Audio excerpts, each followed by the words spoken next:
maasadan soo socota qaybteeda hore waxaa iska leh yar baa iska leh inankaas ayaa Facebook uu ku soo qoray dabeetano yacni damaq iyo damiir qiiro i galay darteed baan anigana qaybaha dhan ee dambe ayaan ugu daray. maasadana sidan ay u dhacaysaa, bal ina dhegaysta adinkana. nolosha Soomaaliya sida ay tahay ayay ka warramaysaa. dhinac waliba qabyaalada ayay ka warramaysaa, inay meel waliba gashay, gunta u xidhay meel waliba ayay ka warramaysaa. maasadu waxay u dhacaysaa sida tani: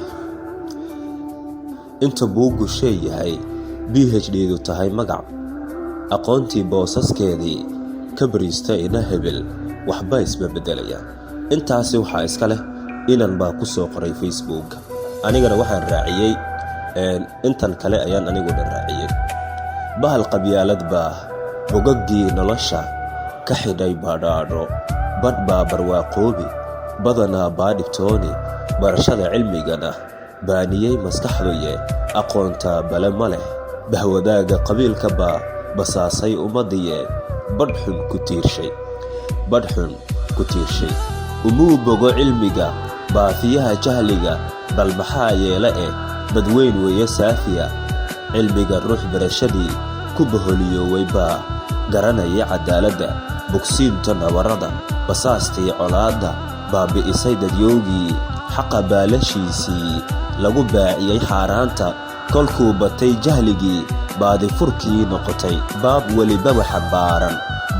welibaba xambaaran, magacii qabyaaladda lagu bisleeyey duunyo, baahida u qabtay inay barbar socod ahaato, barwaaqadu nolosha iyo tubihii horumarka. baris baan jirtaye, baaqa jaamacadaha badi buuxshay waddanka, isbeddelba muu jiraa, iyagaa ka barwaaqoobi, boonbooninta qabyaaladda talay bi'isay Soomaali, ka saartay baabkii nolosha, baayac gelisay diintii, bal inay bagaadhay bilaash la isku dilo oo babacdhiga maansadayda, mid dhagaysta baa jira, midna badrad mooyaan kama qaado barasho. garashadii baa eebba tiray, bah kolkuu la noqday, la bahooway qabyaaladda, bakad mooyaan wax kale iyagu dowgma beeraan, bale mooyaan wax kale baahidu kama baxaan. tolaay ba'day aqoontii, jahligii baa baktiyey, kolkay baraxa dhaaftay, biraha laysoo afaystay, bahoobida qabiil iyo in colaadda barwaaqo la moodo, bannaanka ka saartay daliilkii axaadiista iyo kitaabkii qur'aanka.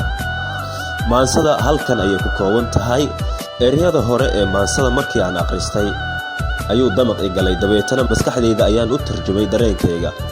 waana waxa keliya aysan horumar kala gaaraynin Soomaaliya, aysan la gudbaynin, marnaba aysan la gudbaynin.